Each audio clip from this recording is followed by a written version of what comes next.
अस्सलाम वालेकुम students. Class 10th chemistry chapter number 1 lecture number 1 Rawalpindi board की केमिस्ट्री आज से हम स्टार्ट कर रहे हैं। फर्स्ट चैप्टर का नाम है केमिकल इक्विलिब्रियम।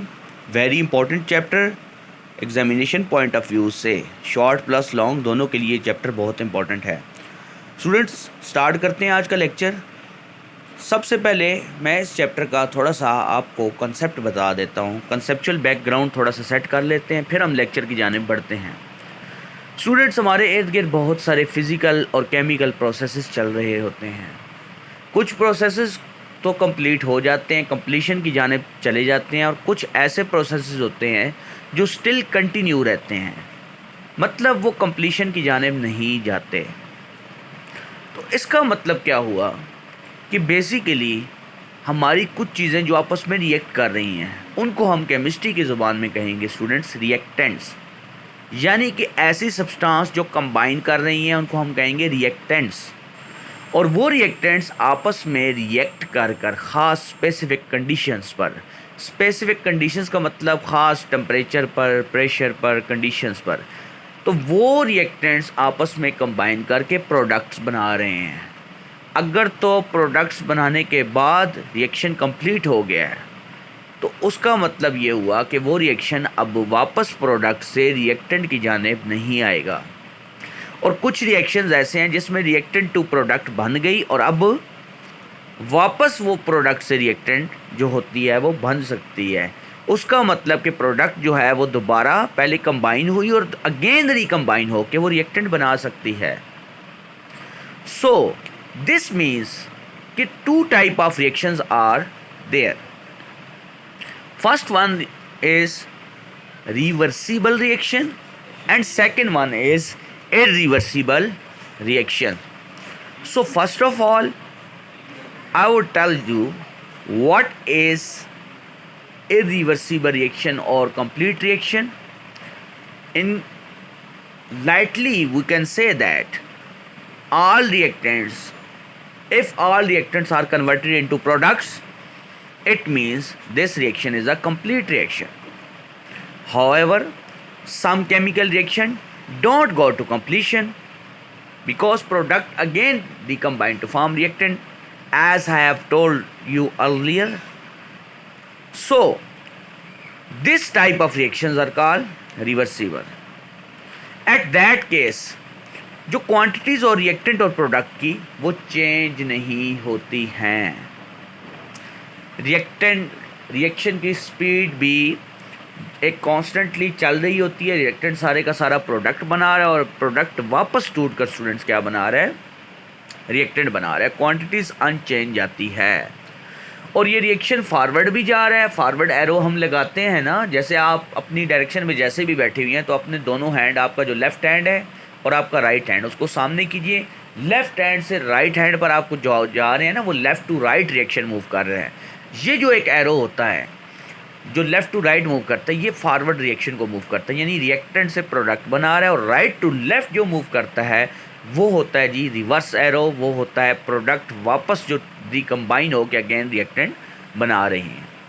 और इनकी डायरेक्शन बेसिकली अपोजिट होती है, लेकिन क्वांटिटीज़ रिमेन अनचेंज। तमाम कॉन्सेप्ट्स को मैं रिवील करूँगा स्लोली। अब भी रिवर्सिबल और इरिवर्सिबल को हम प्रॉपरली देखते हैं। अभी तक जितना आपको बताया ये आपके कॉन्सेप्ट्स को पक्का करने के लिए था। बेसिकली स्टूडेंट्स, जैसे हम अपने कोर्स को भी साथ देखेंगे और कुछ एक्स्ट्रा इन्फॉर्मेशन, प्रैक्टिकल नॉलेज भी आपके साथ मैं सारा शेयर करूंगा। स्टूडेंट्स, हम बात करते हैं सबसे पहले रिवर्सिबल रिएक्शन की। रिवर्सिबल ऐसा रिएक्शन जो रिवर्स हो सके, जिसको आप रिवर्स कर सकें। तो रिवर्स करने का क्या मतलब है कि रिएक्शन फॉरवर्ड भी जा रहा है, रिवर्स भी आ रहा है। जैसे आप गाड़ी में बैठे हैं, गाड़ी को फॉरवर्ड गियर लगाया, गाड़ी आगे मूव की, रिवर्स लगाया तो गाड़ी बैक पर आ गई।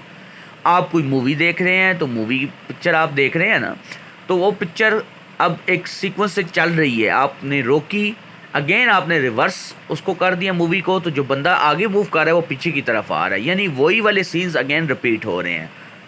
ठीक है, इसलिए मल्टीपल टाइप की एग्जांपल्स मैं आपको दे सकता हूँ।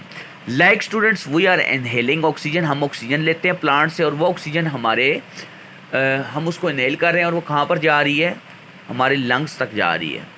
अब जब हम एक्सहेल करेंगे वापस उस ऑक्सीजन को, सॉरी, जो अब कार्बन डाइऑक्साइड बन चुकी है उसको जब एक्सहेल करेंगे तो वो अब बाहर आएगी। तो जाते हुए उसकी डायरेक्शन इनवर्ड थी और आते वक्त उसकी डायरेक्शन आउटवर्ड है। तो ये बेसिकली 2 डिफरेंट डायरेक्शंस में काम हो रहा है। तो इसका मतलब ये रिएक्शन क्या हो गया स्टूडेंट्स? रिवर्सिबल रिएक्शन हो गया। क्या हो गया जी? रिवर्सिबल। इसी तरीके से एनिमल्स हो गए, वो भी इसी तरीके से अपना मैकेनिज्म जारी रखते हैं। अब इक्विलिब्रियम का क्या मतलब होता है? डायनेमिक इक्विलिब्रियम, इक्विलिब्रियम बहुत सारी हमने इसकी आगे डिटेल्स पढ़नी है। इक्विलिब्रियम का मतलब होता है कि आपके पास कोई भी चीज़ इक्विलिब्रियम में चल रही है, रिएक्शन कंप्लीट नहीं हुआ है, फॉरवर्ड भी जा रहा है, रिवर्स भी आ रहा है, ठीक है। अब इसको मज़ीद समझने के लिए हम एग्जाम्पल्स को भी देखेंगे, लेकिन हम इसको अगर देखें टेक्निकल पॉइंट ऑफ व्यू से तो स्टूडेंट्स जो रिवर्सिबल रिएक्शन होता है वो क्लोज सिस्टम के अंदर होता है। अब ये क्लोज सिस्टम क्या होता है स्टूडेंट? क्लोज सिस्टम का कंसेप्ट जो है वो आपकी बहुत सारी चीज़ें क्लियर कर देता है। क्लोज सिस्टम एक ऐसा सिस्टम है जो हर तरफ से सील पैक है, उसमें ना कोई चीज़ आ सकती है ना जा सकती है। अगर मैं 1 लीटर वाटर लेता हूँ तो उस वाटर को मैं हीट करता हूँ तो वो वाटर सारे का सारा स्टीम बन जाएगा। अगेन वो जब ठंडा होगा तो अगेन वो पानी वापस स्टीम अगेन वाटर में कन्वर्ट हो जाएगी। यानी सॉलिड से पहले लिक्विड से गैस गया, फिर गैस से अगेन लिक्विड आ गया। तो अगर मैंने लीटर लिया था तो क्या वो उसकी क्वांटिटी चेंज हुई? बताएं, नहीं चेंज हुई, वो लीटर ही रहेगा। इसका मतलब ये हुआ कि रिवर्सिबल रिएक्शन में रिएक्शन फॉरवर्ड भी गया, यानी पानी से बनी भाप, और फिर रिवर्स भी आया, भाप से फिर बना पानी, लेकिन वो पानी 1 लीटर ही रहा, उसकी क्वांटिटी चेंज नहीं हुई। इसका मतलब क्या हुआ कि ये रिएक्शन जो था वो रिवर्सिबल था, इसमें क्वांटिटीज़ अनचेंज होती हैं। क्लियर हो गया स्टूडेंट्स? अब इरिवर्सिबल की बात कर रहा हूँ। इरिवर्सिबल जिसको रिवर्स ना किया जा सके, ये ओपन सिस्टम में रिएक्शन होता है। और ओपन सिस्टम का मतलब ये हो गया स्टूडेंट कि इसमें आपके पास कोई चीज़ इंटर भी हो रही है और जा भी रही है। हम पानी को हीट करें और ऊपर से हम कोई कवर ना लगाएं, ठीक है जी, तो पानी स्टीम में तो जाएगा लेकिन उसकी बहुत सारी जो क्वांटिटीज़ है वो हवा में एवोपरेट हो जाएगी। अब ठंडा करने पर हमें पता चलेगा जितनी क्वांटिटी हमारी पहली थी अब वो क्वांटिटी नहीं रही। तो उसका मतलब ये रिएक्शन जो था वो कंप्लीट हो चुका है, वापस नहीं आया। स्टूडेंट्स याद रखिएगा, ये रिएक्शन वापस नहीं आया इस वजह से कि रिएक्शन वही वापस आएगा, ठीक है, जिसमें क्वांटिटीज़ अनचेंज हों। लेकिन इसमें क्वांटिटीज़ चेंज हो चुकी हैं। पहले लीटर था, बाद में शायद ½ लीटर रह गया हो। ठीक हो गया स्टूडेंट? तो रिएक्शंस इरिवर्सिबल वो होते हैं स्टूडेंट जो कंप्लीशन की जानिब जाते हैं। The reaction which are suppose to complete, ठीक है, ये मैं डेफिनेशन पसंद करता हूँ। आप ये भी लिख सकते हैं या इसको ऐसे भी लिख सकते हैं, the reaction in which product do not recombine to form reactant again, ठीक है जी।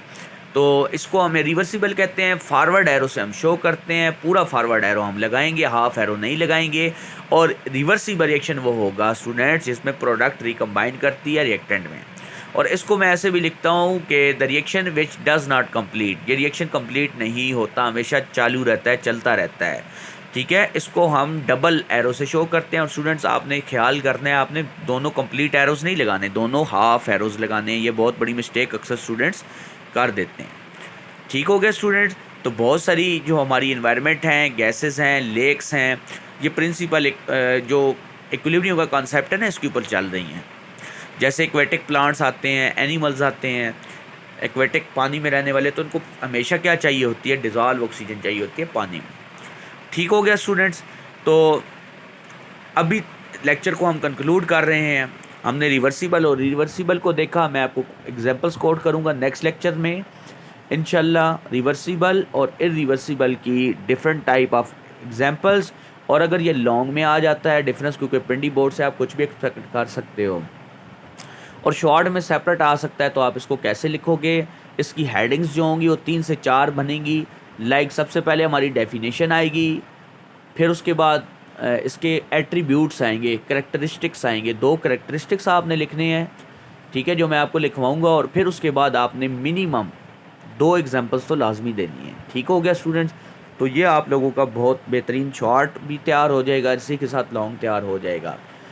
इरिवर्सिबल की जो आप एग्जांपल देख रहे हैं, ये हाइड्रोजन और ऑक्सीजन, प्लैटिनम कैटलिस्ट और वाटर वाली ये एग्जांपल्स इनके मोल की क्वांटिटी के साथ और कंसेप्ट के साथ एग्जांपल्स जो हैं आयोडीन हाइड्रोजन वाली जो आपकी बुक्स में हैं वो सारी इंशाल्लाह नेक्स्ट लेक्चर में क्लियर करूंगा। और नेक्स्ट लेक्चर में हम ये रिवर्सिबल के कंप्लीट टॉपिक को हम वाइंड अप करेंगे और तब हम आगे मूव करेंगे। ठीक है स्टूडेंट्स, ये चैप्टर बहुत इंपॉर्टेंट है, कंसेप्चुअल भी उसी तरीके से है, एग्जामिनेशन पॉइंट ऑफ व्यू से इस चैप्टर में लॉन्ग भी आते हैं और शॉर्ट भी आते हैं और एमसीक्यूज भी। तो मिलते हैं स्टूडेंट्स नेक्स्ट लेक्चर में, तब तक के लिए इजाज़त दीजिए। अस्सलाम वालेकुम।